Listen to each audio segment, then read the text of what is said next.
Seorang wanita tua berpakaian lusuh datang ke ban mewah. Semua orang menertawakannya. Tapi saat dia mengeluarkan satu kartu, seluruh ruangan terdiam. Siapa sebenarnya wanita yang mereka hina itu? Pagi masih muda ketika seorang wanita tua melangkah perlahan di trotoar yang dipenuhi kendaraan parkir dan lalu lalang manusia. Langkahnya lambat, sandal jepitnya yang sudah aus menimbulkan bunyi gesekan dengan permukaan jalan. Di tangannya tergenggam erat sebuah tas plastik bening yang sudah mulai buram warnanya, berisi selembar map kusut dan sebotol air mineral. Wanita itu mengenakan kain batik pudar dan jaket rajut yang warnanya sudah tak bisa ditebak, antara coklat tua atau mungkin dulunya merah marun. Rambutnya dikuncir seadanya dengan ikat rambut yang tampak seperti karet gelang biasa. Wajahnya keriput, namun sorot matanya jernih dan tenang. Ia bernama Marni. Tak banyak orang yang tahu siapa dirinya, dan memang tak ada yang peduli. Pagi itu, Marni berdiri di depan gedung bank yang menjulang megah. Dindingnya terbuat dari kaca reflektif, dengan pintu berputar otomatis yang tak semua orang berani melewatinya. Gedung itu seperti bukan tempat untuk seseorang seperti Marni. Tapi dia tidak gentar. Ia mengambil napas dalam-dalam, lalu melangkah masuk. Aroma khas ruangan ber-AC langsung menyergap hidungnya. Wangi karpet mahal, campur bau parfum pengunjung, dan aroma kopi dari dispenser di pojok ruangan. Lantai bank itu mengilap, bercahaya karena marmer putihnya dipoles setiap pagi. Kontras sekali dengan alas kakinya yang hanya sandal jepit berdebu. Sekilas, semua berjalan seperti biasa. Tapi dalam hitungan detik setelah Marni menapakkan kaki ke dalam, perhatian mulai terpusat padanya. Dua orang pegawai bank yang duduk di meja layanan menoleh cepat. Salah satu dari mereka, wanita muda dengan seragam rapi dan dandanan lengkap, menyikut temannya pelan dan berbisik sambil menatap Marni dari ujung rambut hingga ujung kaki. Seorang nasabah laki-laki berjas, sedang menunggu antrian, mengernyitkan dahi sambil melirik ke arah Marni, lalu bergumam, "Nenek itu nyasar kali ya." Seorang ibu-ibu muda yang sedang menenangkan anak balitanya menarik anaknya menjauh.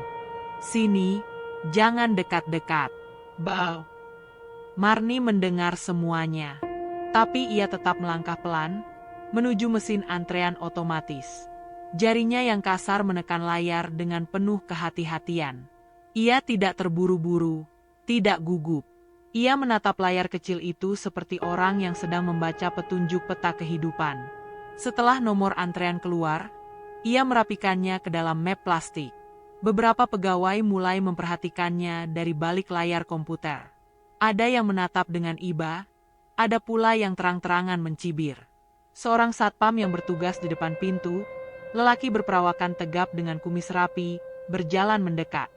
"Bu, ini ban, ya. Kalau mau minta bantuan, sebaiknya di kantor kelurahan atau dinas sosial. Di sini bukan tempat ya maksud saya, ini khusus nasabah," katanya dengan nada ramah yang dipaksakan. Marni menoleh perlahan. "Saya tahu ini ban, Nak. Saya datang ke sini untuk menarik uang saya." Satpam itu terdiam sejenak. Matanya ragu, lalu mengangguk dengan pelan. "Oh, baik Bu. Maaf tadi saya kira, ya, nggak apa-apa. Silakan duduk dulu saja, Bu. Nanti dipanggil." Marni mengangguk sopan, lalu menuju deretan kursi tunggu. Ia duduk di antara dua nasabah yang langsung menggeser duduknya menjauh. Tidak ada yang mengucapkan kata kasar secara langsung, tapi sikap mereka cukup menjelaskan segalanya. Beberapa dari mereka berbisik, ada pula yang pura-pura sibuk dengan ponselnya sambil merekam diam-diam. Marni menunduk, tidak karena malu, tapi karena ia tahu inilah dunia yang sedang ia uji. Sebuah dunia yang melihat harga manusia dari merek baju dan sepatu, bukan dari isi hatinya. Waktu berjalan lambat. Nomor antrean terus bergerak. Tapi Marni tetap sabar. Ia memperhatikan layar pemanggil dengan teliti. Ia tidak menggunakan ponsel pintar. Ia tidak membawa tas kulit. Tapi ia membawa sesuatu yang tidak dimiliki siapapun di ruangan itu pagi ini. Ketenangan dan keyakinan penuh pada tujuan hidup. Sesekali, Marni menarik napas dalam, lalu menatap lurus ke depan. Matanya menyorot sesuatu yang tak bisa dijelaskan oleh mereka yang hanya melihat penampilan.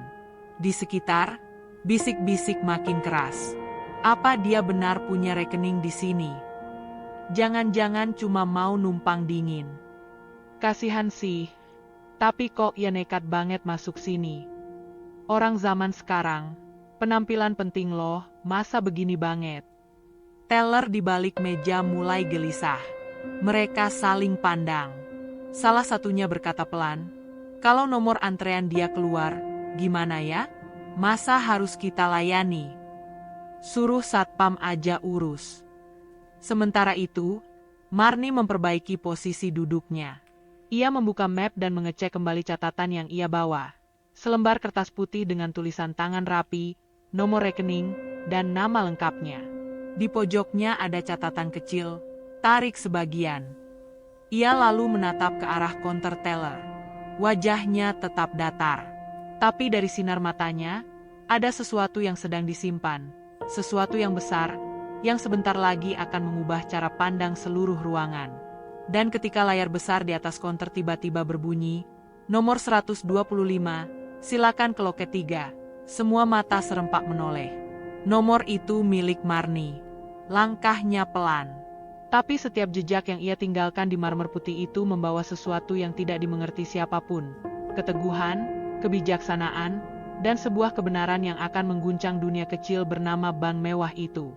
Langkah Marni menuju loket 3 terasa seperti perjalanan panjang yang diamati banyak mata. Setiap gerakan tubuhnya dipantau, setiap detik diamnya dihakimi dalam diam. Ia berjalan melewati para nasabah yang tadi membisikkan komentar-komentar tak mengenakan.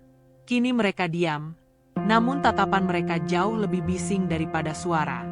Di balik loket 3, duduk seorang teller muda bernama Riani. Usianya belum sampai 30 tahun. Riasannya sempurna, kuku-kukunya dipoles mengkilap, dan wajahnya mencerminkan seseorang yang terbiasa melayani orang kaya. Ia mendongak, dan begitu melihat Marni mendekat, alisnya terangkat dengan cepat. Riani bukan orang jahat, tapi hidup di lingkungan seperti bank ini telah membentuk penilaian-penilaian instan dalam dirinya. Ia menutup layar komputernya sejenak dan bersiap seperti menolak seseorang yang ingin menawarkan brosur. "Ibu, maaf. Ini loket untuk transaksi," katanya sopan namun kaku. "Saya tahu, Nak," jawab Marni pelan. "Saya kesini untuk menarik uang."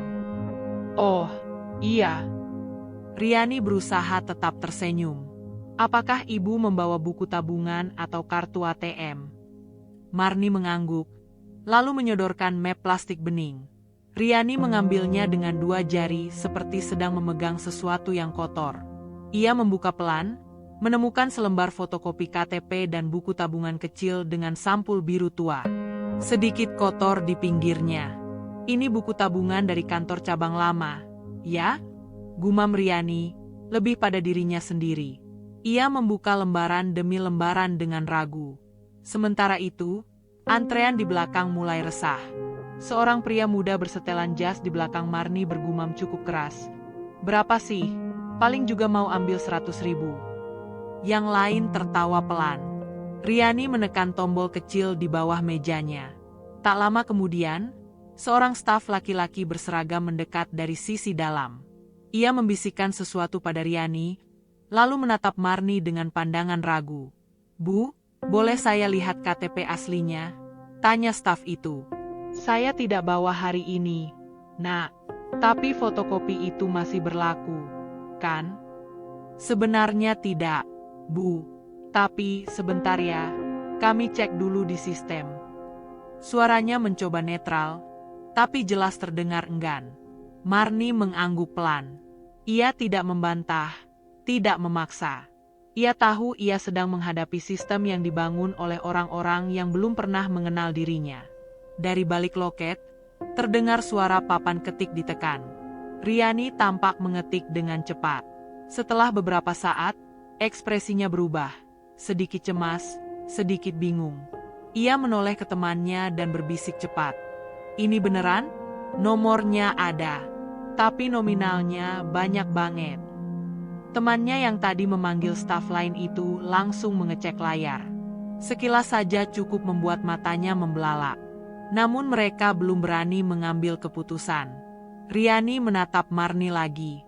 Bu, sebelumnya, ibu dari mana ya tahu ada rekening ini? Marni mengerutkan kening. Dari saya sendiri. Itu rekening saya.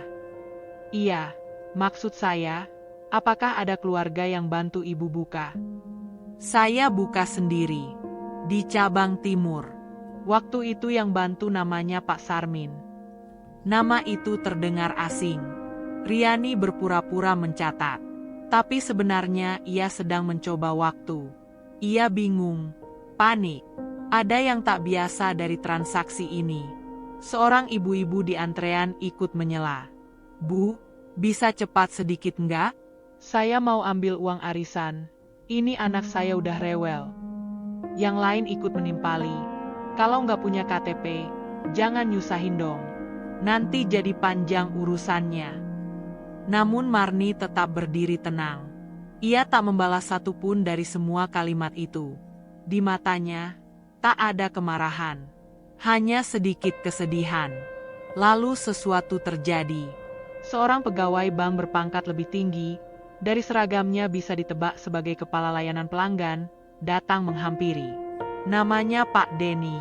Ia langsung meminta agar Marni dibawa ke ruang konsultasi, bukan karena pelayanan khusus, tapi karena tidak ingin keributan makin menjadi. Bu, silakan ikut saya ke ruang dalam. Lebih nyaman bicara di sana, katanya dengan senyum tipis yang tak menyentuh mata. Marni mengambil kembali map plastiknya, lalu mengikuti langkah Pak Denny. Riani memperhatikan mereka pergi sambil masih menatap layar komputernya. Bingung harus percaya atau tidak pada angka yang tertera di depan matanya.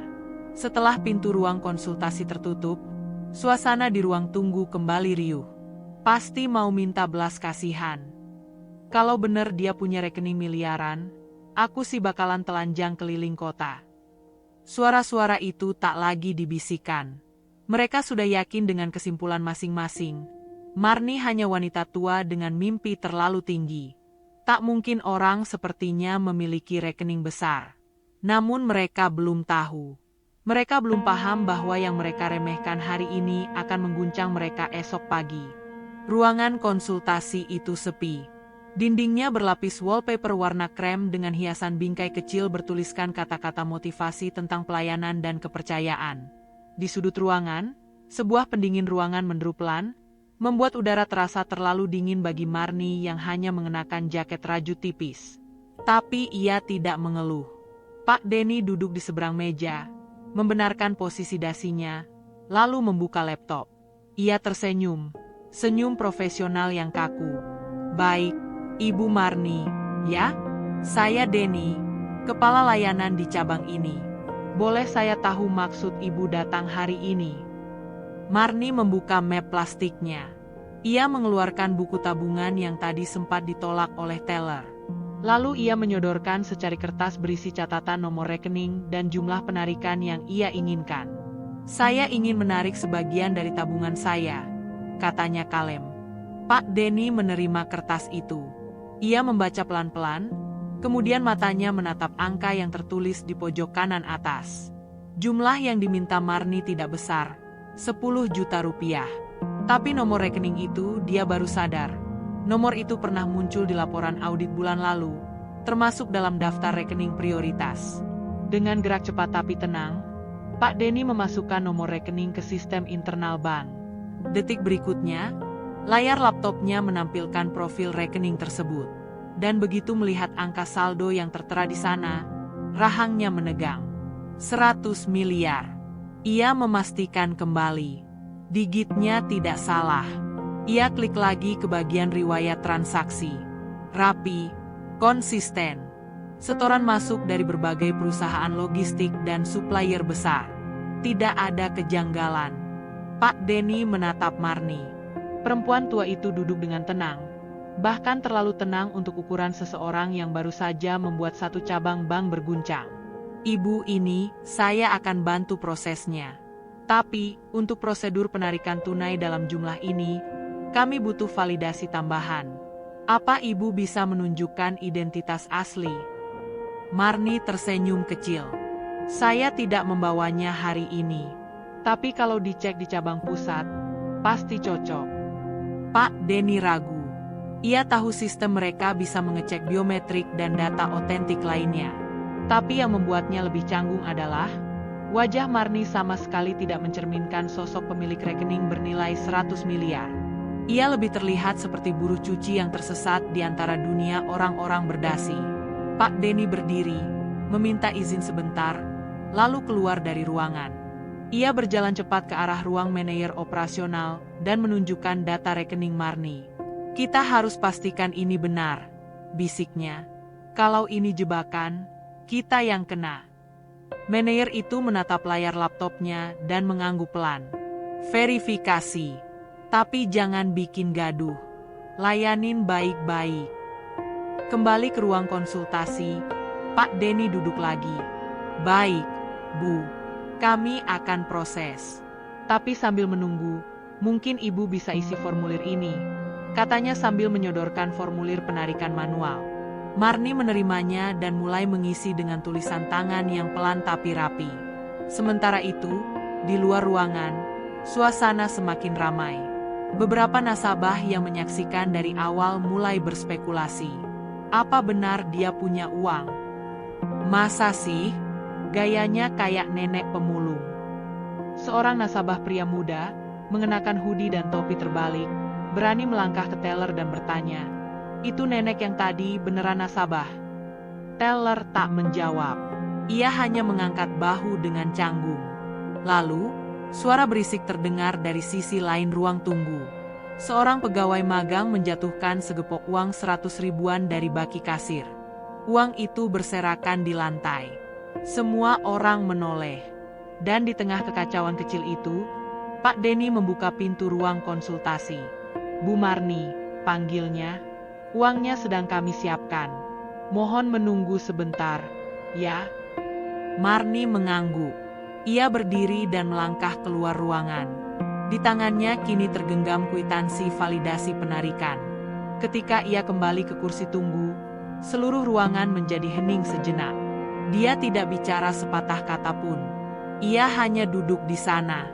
Lalu dari map plastiknya, ia mengeluarkan selembar uang 100 ribu lusuh, dilipat 4, dan mulai merapikannya pelan-pelan dengan telapak tangan.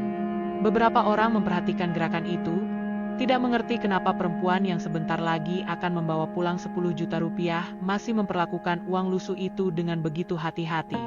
Ada yang tertawa kecil. Lucu juga. Mau ambil duit miliaran tapi masih sayang duit 100 ribu. Tapi bagi Marni, itu bukan soal nilainya. Itu soal makna. Uang 100 ribu yang dipegangnya adalah uang pertama yang ia dapatkan 20 tahun lalu, ketika jualan sayur keliling. Itu simbol perjuangannya. Simbol bahwa ia sampai hari ini karena pernah menjaga nilai kecil dengan rasa syukur besar. Ia menyelipkan uang itu kembali ke dompet lusuhnya, lalu mengangkat kepalanya, menatap lurus ke layar antrean. Nomornya sudah dipanggil lagi. Kini ia hanya tinggal menunggu uangnya diserahkan. Tapi lebih dari itu, ia sedang menunggu waktu yang tepat untuk membuka topeng dan memperlihatkan siapa dirinya yang sebenarnya. Di loket kasir, 2 teller sibuk menghitung lembar demi lembar uang. Wajah mereka canggung. Biasanya, mereka hanya melakukan transaksi semacam ini kepada nasabah kelas prioritas, yang datang dengan mobil mewah, mengenakan jas mahal, dan menyapa dengan nama depan manajer cabang. Tapi hari ini, seorang wanita berpakaian lusuh akan menerima 10 juta rupiah secara tunai, dan tidak satu pun dari mereka tahu bagaimana bersikap. Marni tetap duduk di bangku tunggu. Tangannya meremas pelan map plastik bening yang sejak tadi menjadi satu-satunya benda yang menemaninya. Ia tidak gelisah, tidak merasa asing di tempat itu, meskipun semua mata menatap seolah ia makhluk aneh yang salah masuk dunia. Beberapa orang masih tak percaya. Seorang pria tua berseragam PNS menyeringai sinis.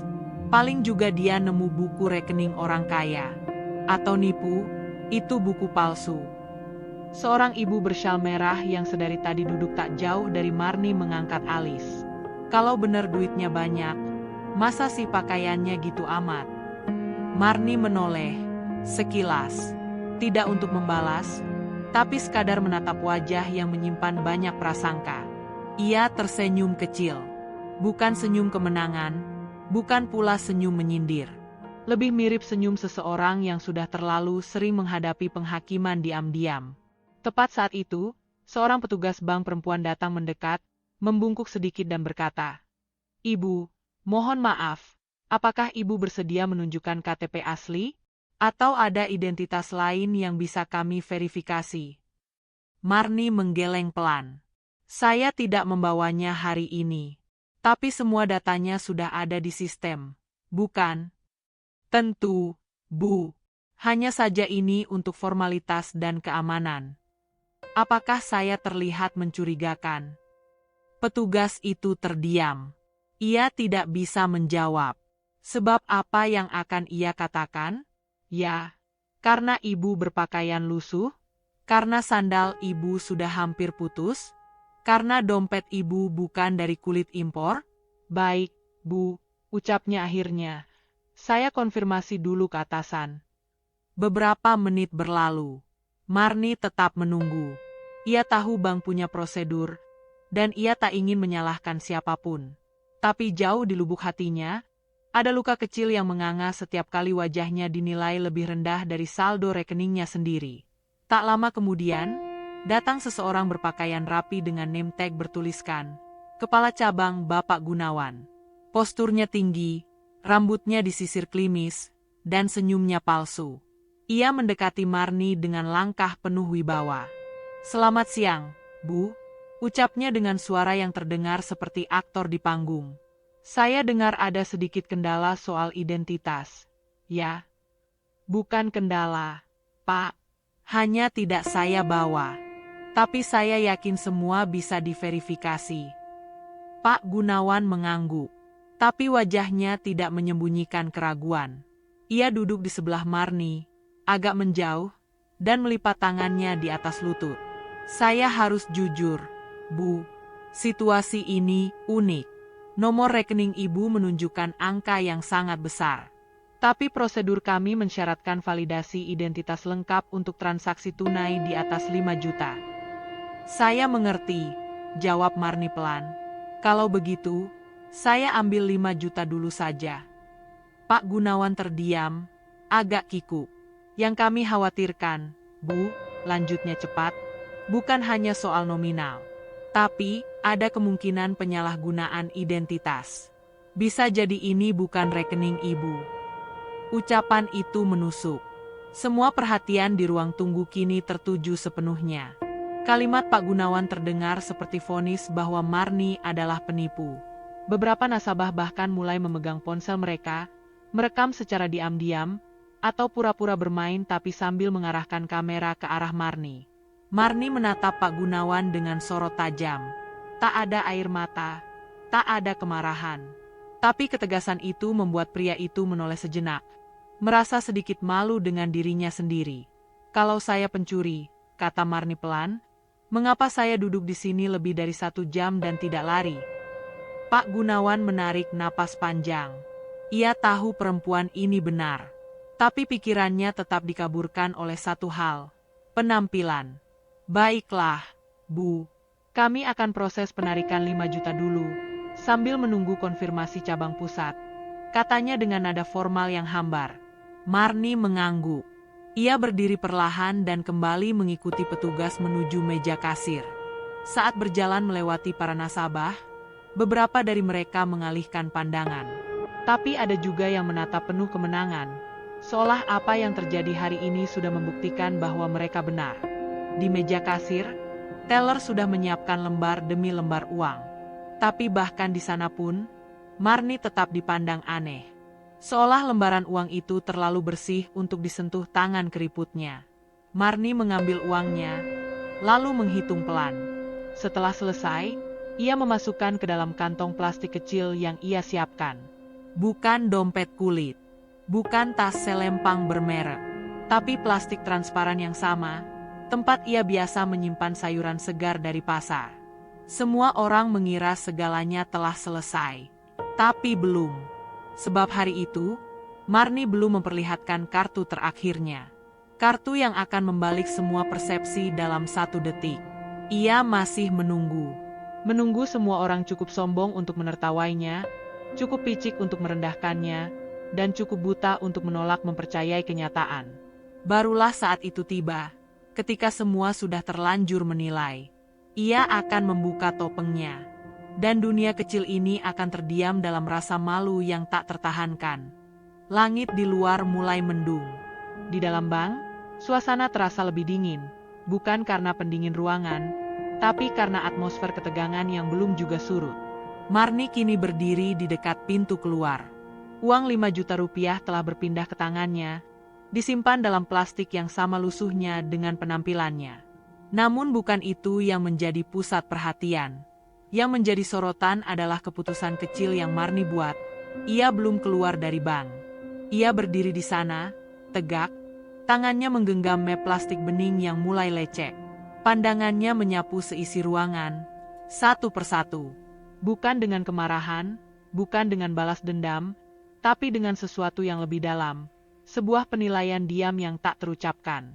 Seseorang di pojok ruangan, remaja laki-laki berkacamata yang sejak tadi mencibir, berbisik ke temannya. Dia ngapain sih berdiri terus di situ? Mau pidato. Suara mereka tak pelan. Cukup keras untuk didengar semua orang, termasuk Marni. Di meja kasir, teller muda yang baru saja menyerahkan uang tadi menoleh dengan cemas. Ia berbisik rekan sebelahnya, "Kalau dia bikin onar, kita gimana?" Pegawai lain yang duduk di bagian customer service memperhatikan Marni dengan tatapan tajam, nyaris curiga. Mereka sudah menilai, perempuan tua itu sudah cukup diberi kesempatan. Ia sudah diberi uang, sudah dibantu, bahkan sudah diizinkan masuk ruangan konsultasi. Tapi mengapa dia belum pergi? Disinilah drama kecil itu memuncak. Pak Gunawan, kepala cabang, keluar lagi dari ruangannya. Ia berjalan mendekati Marni, senyum tipis tersungging. Tapi kini senyumnya tidak sabar seperti tadi. Lebih kepada ingin segera menyelesaikan situasi. "Bu, mohon maaf, apakah ada yang belum selesai?" tanyanya hati-hati. Marni tidak langsung menjawab. Ia membuka mapnya, mengambil kembali buku tabungan, selembar kertas, dan satu kartu plastik kecil berwarna hitam dengan logo perbankan emas di sudutnya. Seketika ruangan terdiam. Kartu itu adalah kartu nasabah prioritas platinum, jenis yang hanya dimiliki orang-orang tertentu. Logo bank yang terukir di sana sangat jelas. Tak bisa dipalsukan. Tak mungkin dibeli. Pak Gunawan terpaku. Wajahnya perlahan kehilangan warna. Ia melangkah mundur setengah langkah. Menatap kartu itu seperti menatap sesuatu yang mengubah seluruh struktur pikirannya. "Saya ingin menambahkan permintaan," ucap Marni tenang. "Saya ingin mencetak ulang kartu saya. Dan saya ingin berbicara dengan manajer divisi prioritas di cabang pusat." "Bu, kartu ini dari mana Ibu dapatkan?" tanya Pak Gunawan dengan suara tercekat. "Saya pemilik rekening itu. Sejak 20 tahun lalu." Ia mengangkat kartu dan buku tabungannya, lalu berkata dengan suara yang kini terdengar lebih tegas. "Nomor rekening saya, 5928, atas nama Marni Wijaya." Seseorang di meja informasi langsung mengecek sistem. Beberapa detik kemudian, ia terdiam. Tangannya menahan layar laptopnya agar tidak goyang. Lalu dengan suara gemetar, ia membisikkan ke teller, "Benar, itu nama pemiliknya. Dan saldonya sesuai." Marni kini melangkah ke tengah ruangan. Semua mata mengikuti. Tidak satu pun berkedip. Bahkan si ibu bersyal merah yang tadi nyinyir kini dia membatu. "Ada yang ingin saya sampaikan," ucap Marni, kali ini dengan suara yang cukup lantang untuk didengar semua. "Dari tadi saya mendengar bisikan, komentar, tatapan, dan bahkan penghinaan. Hanya karena saya tidak memakai sepatu mahal. Hanya karena rambut saya beruban, jaket saya bolong, dan saya membawa plastik, bukan tas Louis Vuitton." Tak ada yang menyela. "Saya tidak marah. Tapi saya ingin kalian tahu sesuatu. Orang seperti saya bukan tidak mampu. Tapi kadang kami memilih tampil sederhana untuk menguji, apakah dunia ini masih punya mata yang jujur? Apakah manusia bisa melihat hati sebelum menilai kulit? Ruangan hening. Pak Gunawan menunduk. Satpam berdiri kaku. Riani, teller yang pertama melayani Marni, mulai menggigit bibirnya sendiri. Marni membuka lembaran dalam mapnya dan menunjukkannya ke Pak Gunawan. Saya pemilik dari PT Sumber Agri Nusantara. Kantor pusat kami ada di Surabaya. 5 gudang distribusi bahan pokok, 8 truk logistik, 30 karyawan tetap. Tapi hari ini saya bukan datang sebagai pengusaha. Ia menatap semua orang satu persatu. Saya datang sebagai peringatan. Seorang remaja perempuan di belakang menangis pelan. Entah karena malu, entah karena terharu. Besok, ketika kalian melihat orang tua dengan pakaian lusuh datang ke tempat ini, jangan tanya siapa dia. Tanyakan apa yang bisa kalian bantu. Itu lebih manusiawi. Setelah itu, Marni berjalan pelan menuju pintu keluar. Tak ada yang berani berkata apa-apa. Yang terdengar hanya suara sandal jepitnya yang pelan, menghapus jejak ego dan kesombongan dari marmer mewah lantai bank itu. Pintu otomatis menutup di belakang Marni, tapi tak satu pun dari orang-orang di dalam bank bergerak. Mereka diam, tak berani bicara, tak sanggup menatap satu sama lain. Hanya detak jam digital dan gemerisik AC yang terdengar samar di udara. Pak Gunawan berdiri kaku di tengah ruangan. Di tangannya masih tergenggam kartu nasabah prioritas platinum atas nama Marni Wijaya. Tangannya gemetar saat ia meletakkannya di meja resepsionis. Ia menatap teller yang duduk tak jauh darinya, Riani, yang kini wajahnya pucat pasi. Verifikasi lagi, bisik Pak Gunawan nyaris tanpa suara. Jangan sampai ada kesalahan. Riani mengangguk, lalu membuka kembali sistem bank. Tangannya mengetik cepat, kali ini tanpa ragu. Data itu muncul jelas. Nama, Marni Wijaya. Nomor rekening, sesuai. Kartu identitas yang terdaftar, cocok dengan fotokopi yang tadi diberikan. Status, nasabah prioritas, dengan saldo aktif lebih dari 100 miliar rupiah. Ia berhenti membaca saat sampai di bagian bawah layar. Di sana, tertulis, tingkat prioritas, tertinggi, khusus, langsung terhubung ke kantor pusat. Riani menelan ludah. Ia langsung berdiri dari kursinya dan menghampiri Pak Gunawan. Pak, ini nyata. Bukan hanya nasabah besar, tapi ibu itu berada di kategori khusus. Kategori khusus? Tanya Pak Gunawan dengan suara kering. Riani mengangguk pelan. Kategori yang hanya bisa diakses oleh 30 orang di seluruh Indonesia. Seketika, ruangan itu seperti direnggut dari kenyataan. Pegawai-pegawai bank yang selama ini merasa berkuasa di balik meja layanan kini diam membisu. Orang-orang yang tadi mencibir Marni kini mulai merasa tubuh mereka lemas. Beberapa dari mereka bahkan menunduk, seolah ingin menghilang dari pandangan dunia. Di sudut ruang tunggu, ibu bersyal merah yang sebelumnya bersikap sinis kini mencubit lengan anaknya sendiri pelan, sebagai pelampiasan rasa malu yang mendesak dadanya. Maaf, gumamnya. Entah kepada siapa. Sementara itu, seorang pemuda yang sejak awal merekam diam-diam dengan ponselnya kini menyembunyikan layar dan buru-buru menghapus videonya. Tangannya gemetar. Ia sadar, jika video itu sampai viral dan nama Marni diketahui, ia akan tampak seperti manusia kejam yang menertawakan kesederhanaan yang jujur. Pak Gunawan melangkah cepat ke dalam ruangan kerjanya. Ia menelepon kantor pusat dengan suara terbata-bata. Iya, saya ingin konfirmasi langsung tentang Ibu Marni Wijaya. Benar, nasabah khusus.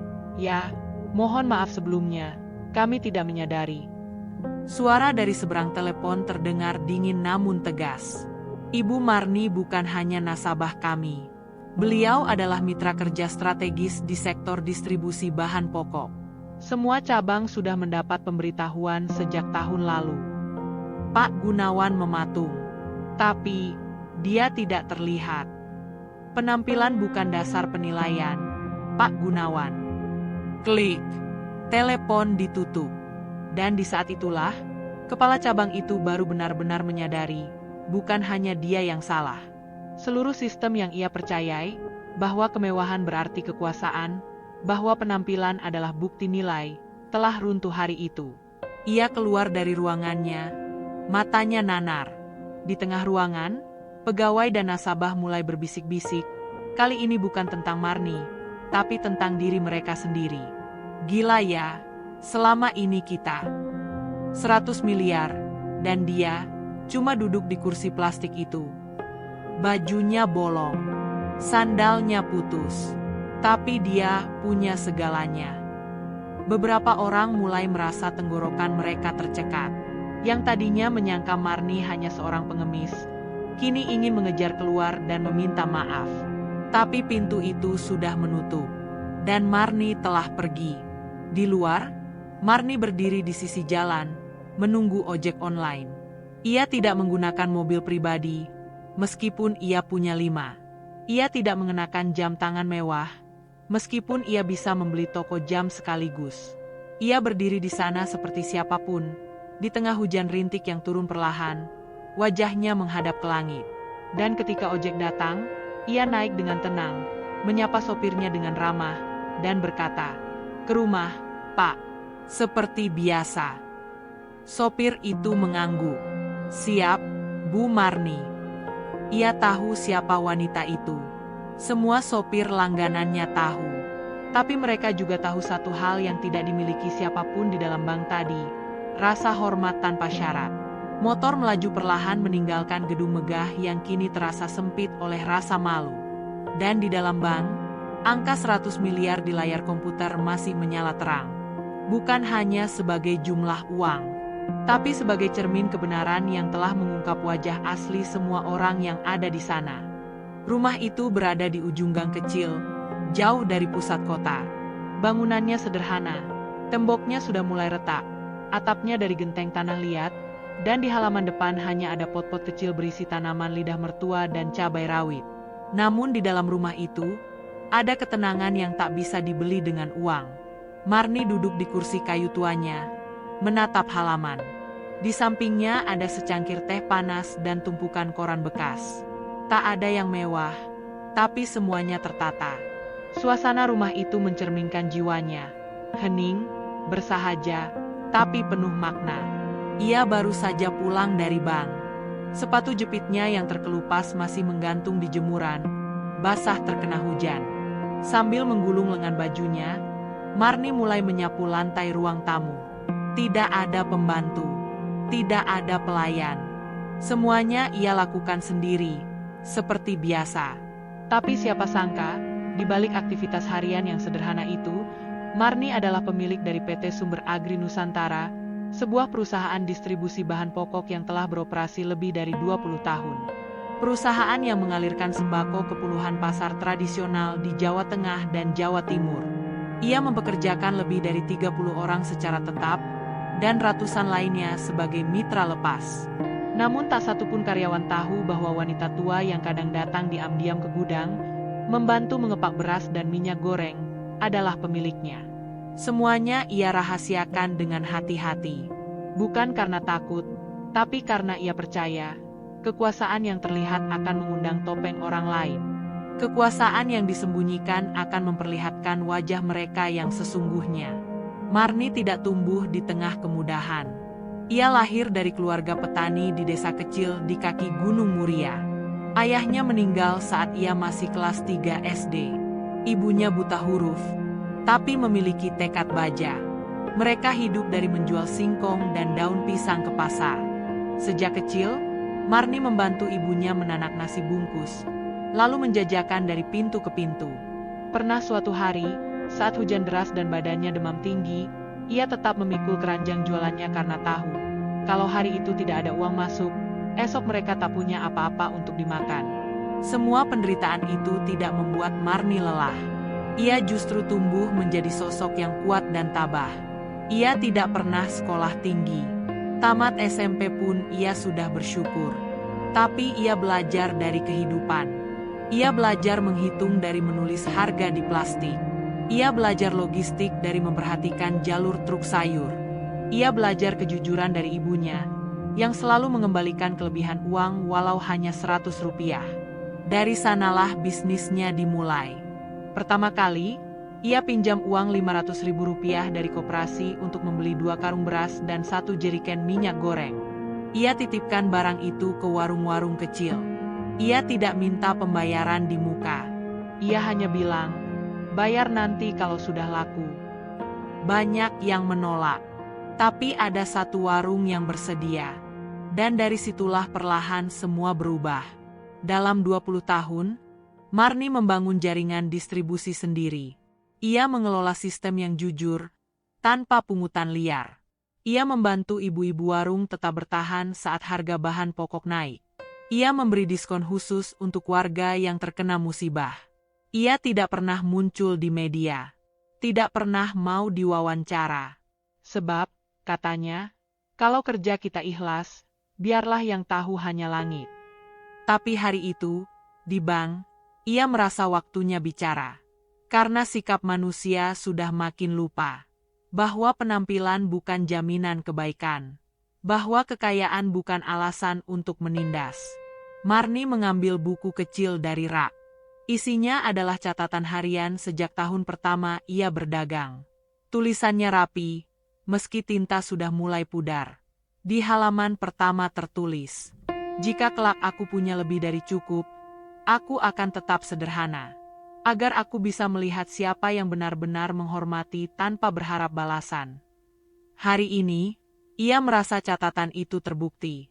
Semua orang di bank yang melihat dirinya dengan jijik telah terungkap wataknya. Dan semua orang yang menolong tanpa tahu siapa dirinya, mereka yang sedikit itu, telah mendapatkan tempat khusus dalam hatinya. Ponselnya berbunyi pelan. Nama di layar, Pak Darto, Kepala Gudang. "Bu Marni, kami baru kirim lagi 5 truk ke Kudus dan Salatiga. Laporan penjualan bagus. Tapi, Bu, saya dengar-dengar Ibu tadi ke bank, dan semua pegawai sekarang heboh. Namanya Ibu tersebar, Bu. Viral di internal mereka." Marni tersenyum. "Biarkan saja, Pak Darto. Mereka butuh pelajaran hari ini. Kita semua butuh diingatkan bahwa hidup bukan soal tas dan sepatu." Telepon ditutup. Dan hari itu, di rumah yang jauh dari kemewahan, duduk seorang perempuan tua dengan sepatu terkelupas, yang diam-diam telah membangun kerajaan bisnis dari 1 karung beras dan segenggam kesabaran. Keesokan harinya, ruang tunggu di bank itu terasa berbeda. Meja-meja tetap berada di tempat yang sama, mesin antrean tetap berbunyi setiap 2 menit, dan suara langkah kaki pengunjung tetap memenuhi ruangan. Tapi atmosfernya tak lagi serupa. Pegawai yang biasanya duduk tegak penuh percaya diri kini bergerak lebih pelan.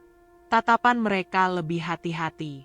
Seakan-akan sesuatu telah patah di dalam, dan mereka masih berusaha menyusunnya kembali. Riani duduk di mejanya dengan pandangan kosong. Matanya merah, bukan karena menangis semalaman, tapi karena tidak bisa tidur.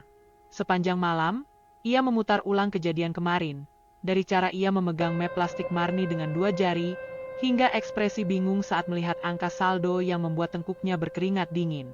Ia merasa malu. Tapi lebih dari itu, ia merasa kalah, bukan oleh Marni, melainkan oleh dirinya sendiri. Ia, yang selama ini percaya bahwa dunia dibangun oleh logika profesional, kini sadar bahwa kemanusiaan adalah fondasi yang paling pertama dan terakhir. Di ruang istirahat, pegawai magang yang dulu menjatuhkan uang 100 ribu rupiah kini duduk memeluk tasnya. Ia mendengarkan obrolan 2 seniornya yang membicarakan video rekaman yang hampir saja ia unggah ke media sosial. "Sumpah, untung gue batal posting," kata salah satu dari mereka. "Kalau video itu viral dan si ibu lapor, bisa tamat karir kita." Di ruang kerja kepala cabang, Pak Gunawan memandangi berkas-berkas evaluasi mingguan dengan tangan gemetar. Ia sudah menulis laporan khusus ke kantor pusat tadi pagi, berisi permintaan maaf resmi karena memperlakukan nasabah strategis dengan cara yang tidak pantas. Tapi lebih dari sekadar permintaan maaf, ia merasa hatinya diguncang. Ia, yang selalu bicara soal etika layanan dan visi perusahaan, telah gagal dalam ujian yang paling dasar, menjadi manusia yang mengerti makna hormat tanpa syarat. Di lantai bawah, satpam yang kemarin hampir mengusir Marni kini berdiri lebih tegap, tapi wajahnya tertunduk setiap kali menyambut pengunjung. Ia bahkan sempat menawarkan air minum kepada seorang bapak tua yang datang dengan pakaian lusuh. Tanpa diminta, tanpa berharap balasan. Sementara itu, para nasabah yang kemarin ikut mencibir mulai berdatangan kembali, tapi dengan langkah yang lebih pelan dan mata yang lebih rendah. Beberapa di antara mereka diam-diam menyelipkan surat permohonan maaf ke dalam kotak saran, meski tidak menyebutkan nama. Satu ruang belajar diam, tanpa guru, tanpa papan tulis, tapi semua belajar tentang empati, tentang penghakiman, tentang bagaimana satu keputusan kecil, seperti tatapan sinis atau nada suara yang mengejek, bisa melukai jauh lebih dalam dari yang disadari, dan tentang bagaimana satu sosok sederhana, tanpa menyentak, tanpa marah, tanpa dendam, bisa mengubah isi ruangan hanya dengan ketenangan dan kebenaran. Di meja resepsionis, seorang pegawai muda yang kemarin tidak ikut mengejek justru menjadi pusat perhatian. Ia satu-satunya yang menyambut Marni dengan ramah sejak awal, meski hanya menawarkan air dan tempat duduk. Hari ini, ia mendapat surat apresiasi dari kantor pusat. Tulisannya singkat. Empati Anda adalah alasan mengapa kami masih percaya pada masa depan layanan. Ruang tunggu yang dulunya bising dengan suara gengsi dan kesombongan kini menjadi ruang perenungan. Bahkan senyuman para pegawai tak lagi dipaksakan. Ada pelajaran yang menetap, tak terucapkan, tapi terasa di udara. Dan semua itu berasal dari satu kejadian. Satu perempuan. Satu map plastik. Satu sikap tenang menghadapi dunia yang sibuk menghakimi. Di jam makan siang, hujan turun pelan di luar kaca besar bank itu.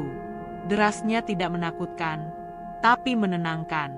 Seolah langit pun ikut mencuci hati yang sempat terlalu kotor oleh prasangka. Dan untuk pertama kalinya dalam waktu yang lama, bank itu terasa seperti tempat yang layak disebut manusiawi. 3 hari telah berlalu sejak kejadian itu, namun bayangannya masih menggantung di setiap sudut ruang bank. Karpet yang sebelumnya mengilap kini seperti menyimpan jejak langkah seorang wanita yang berhasil mengguncang pondasi moral sebuah institusi.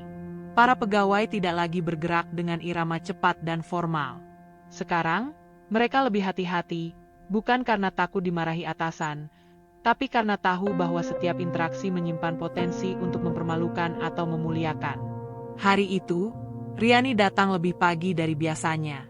Ia menyiapkan mejanya dengan rapi, menyalakan komputer, dan untuk pertama kalinya sejak bekerja, ia menyempatkan diri untuk berdiri di depan kaca di lorong toilet wanita, bukan untuk mengecek riasan, tapi untuk menatap matanya sendiri. Apa aku akan melakukan hal yang sama kalau waktu diputar ulang? Tanyanya dalam hati. Jawabannya membuat dadanya sesak.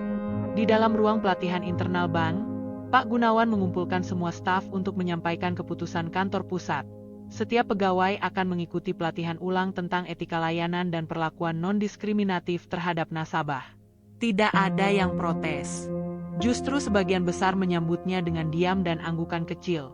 Karena mereka tahu, pelajaran itu memang dibutuhkan sejak lama. Di lantai bawah, ruang tunggu bank lebih sepi dari biasanya. Hanya ada beberapa orang duduk berjajar, menunduk sambil melihat ponsel atau formulir. Tapi yang berbeda hari itu adalah, tidak ada lagi suara tertawa sinis. Tidak ada bisikan merendahkan. Bahkan seorang bapak dengan kaos lusuh dan celana sobek yang datang membawa tas kresek kini disambut satpam dengan senyuman. Selamat pagi, Pak. Mau transaksi apa? Bisa saya bantu antrenya? Bapak itu mengangguk malu-malu. Ia tak tahu apa yang sedang terjadi. Ia hanya merasa, tempat ini tiba-tiba terasa lebih hangat. Dan memang benar, ada yang berubah. Salah satu perubahan yang paling mencolok datang dari pegawai magang yang dulu menjatuhkan uang di lantai. Hari itu, ia menuliskan sepucuk surat dan menempelkannya diam-diam di balik laci meja Riani. Saya minta maaf karena ikut tertawa saat itu. Saya masih belajar, dan kejadian kemarin membuat saya sadar bahwa menjadi pegawai bank tidak hanya soal hitungan uang, tapi juga tentang menghargai manusia. Terima kasih sudah tidak menampar saya kemarin, meski saya pantas menerimanya. Riani membaca surat itu diam-diam. Ia tersenyum kecil, lalu melipat surat itu dan menyimpannya di dompet. Sementara itu, di kafe kecil tak jauh dari bank, seorang jurnalis muda sedang mengetik artikel dengan judul "Pelajaran dari seorang wanita dengan map plastik". Ia tidak menyebutkan nama, tidak mencantumkan foto, tapi isi artikelnya penuh dengan kesadaran bahwa dunia terlalu lama menghargai label, bukan karakter. Artikel itu diam-diam tersebar. Tidak viral, tidak sensasional, tapi sampai ke tangan orang-orang yang tepat. Termasuk seorang kepala cabang bank lain yang membacanya sambil menunggu pesawat di ruang tunggu bandara. Ia menunduk sejenak setelah selesai membaca, lalu mencoret ulang sistem penilaian calon pegawai di notesnya. Utamakan empati, bukan hanya IPK dan penampilan. Kembali ke bank tempat kejadian, semua yang pernah bersentuhan langsung dengan Marni kini memikirkan satu hal yang sama. Kenapa kami begitu cepat menilai? Keheningan itu terasa seperti gema dalam ruangan berisi pengakuan-pengakuan batin. Dan meskipun Marni sudah tidak terlihat, namanya bergema di ruang itu seperti angin lembut yang menyusup di antara sela-sela kesombongan yang mulai runtuh. Tak ada plakat khusus, tak ada foto penghargaan, tapi orang-orang tahu. Setiap mereka menatap kursi plastik di ujung ruang tunggu, tempat Marni duduk dengan tenang sambil membawa map plastik, mereka diingatkan kembali bahwa siapapun yang duduk di situ, mengenakan apapun, berbau seperti apapun, bisa jadi menyimpan kisah yang lebih agung dari seluruh saldo yang pernah tercatat di layar komputer. Beberapa minggu telah berlalu sejak Marni menginjakkan kakinya di bank itu. Namun efek kehadirannya masih terasa seperti embun pagi yang membekas di dedaunan. Tak terlihat, tapi menyegarkan. Ia tidak pernah kembali lagi ke sana. Bukan karena dendam. Bukan pula karena trauma. Tapi karena misinya sudah selesai. Di gudang miliknya yang terletak di pinggir kota, aktivitas tetap berjalan seperti biasa. Truk-truk pengangkut sembako datang dan pergi. Para pekerja membongkar karung beras, dus mie instan, dan jeriken minyak dengan cekatan. Tapi yang berbeda kini adalah cara mereka memperlakukan satu sama lain. Lebih santun, lebih peka, dan lebih menghargai meskipun hanya sekadar sopir lepas atau buruh harian. Itu semua karena Marni tidak hanya membagikan gaji, tapi juga teladan. Sore itu, Marni duduk di belakang rumah, di bangku panjang dari bambu yang usianya hampir sama dengan bangunan rumahnya. Di tangannya tergenggam buku catatan kecil yang kini sudah penuh dengan tulisan-tulisan harian. Bukan tentang keuntungan, tapi tentang pelajaran hidup. Di halaman depan, seorang anak muda mengetuk pagar. Ia mengenakan batik rapi dan membawa tas selempang. Ketika Marni keluar, pemuda itu langsung menyapa dengan senyum gugup. "Selamat sore, Bu Marni. Maaf mengganggu. Saya dari Lembaga Pelayanan Publik Daerah. Kami ingin mengundang Ibu menjadi narasumber seminar soal etika layanan dan keberpihakan sosial." Marni tertawa kecil. "Saya ini cuma pedagang beras, Nak." "Justru karena itu, Bu, apa yang Ibu lakukan jauh lebih kuat dari semua teori." Ia tidak langsung menjawab. Ia mengajak anak muda itu duduk di teras, menyuguhkan air putih dan potongan pisang goreng hangat. "Saya tidak bisa bicara seperti motivator," kata Marni. "Tapi kalau yang ingin kalian dengar adalah cerita tentang hidup, mungkin saya bisa bantu." Hari itu, ia bercerita. Bukan untuk terkenal, bukan untuk mencari sorotan, tapi untuk menyebarkan satu pesan, bahwa manusia harus dilihat dari caranya memperlakukan orang yang tidak bisa membalas apa-apa. Sementara itu, di gedung bank tempat semua bermula, hari-hari berjalan dengan wajah baru. Teller tidak lagi menilai nasabah dari alas kaki. Satpam tidak lagi melirik sinis pada pakaian lusuh. Bahkan ruang konsultasi kini dilengkapi kotak kecil berisi kutipan dari artikel yang pernah ditulis jurnalis muda itu. Kesederhanaan bukan kekurangan. Ia bisa menjadi cermin yang memantulkan wajah asli kita masing-masing. Riani, sang teller, kini menjadi pembimbing bagi pegawai baru. Ia dikenal bukan karena kecepatan kerjanya, tapi karena kesabaran dan empatinya. Ia sering bercerita tentang seorang wanita yang datang dengan sandal putus dan membawa map plastik, lalu mengubah cara ia memandang seluruh dunia. Kalau kamu mau tahu bagaimana wajah kekayaan sejati, ucapnya suatu hari kepada seorang pegawai magang, jangan lihat saldo tabungan. Lihat siapa yang masih bersyukur saat diremehkan. Di kantor pusat bank, Marni tak pernah ditampilkan di layar presentasi. Tidak ada rapat evaluasi yang menampilkan foto dirinya. Tapi dari ruangan ke ruangan, dari meja ke meja, ia disebutkan sebagai contoh nyata, bukan karena hartanya, tapi karena sikapnya. Dan di sebuah pasar tradisional kecil di pinggiran kota, para ibu warung kini saling bercerita tentang perempuan tua yang selalu memberi mereka harga di bawah pasaran, tanpa pernah menagih kalau belum laku. Ibu Marni itu aneh, kata salah satu pedagang. Aneh tapi berkah, jawab yang lain sambil tersenyum. Di suatu pagi yang sunyi, Marni duduk sendirian di halaman belakang, menatap matahari yang pelan-pelan naik. Ia membuka halaman terakhir dari buku catatannya, lalu menulis, "Hari ini aku tidak menjadi siapa-siapa, dan itu membebaskanku untuk menjadi manusia sepenuhnya." Ia menutup buku itu dengan lembut, lalu tersenyum. Tak ada yang tahu hari itu ia mengakhiri bab hidupnya sebagai penguji moral diam-diam. Tapi mereka yang pernah bersinggungan dengannya, di ban, di pasar, di jalan, akan terus membawa ingatan tentang perempuan dengan sepatu terkelupas, hati yang penuh cahaya, dan keberanian untuk menunjukkan bahwa nilai sejati manusia tidak pernah ada di pakaian atau harta, tapi di dalam sikap saat mereka menghadapi yang paling lemah.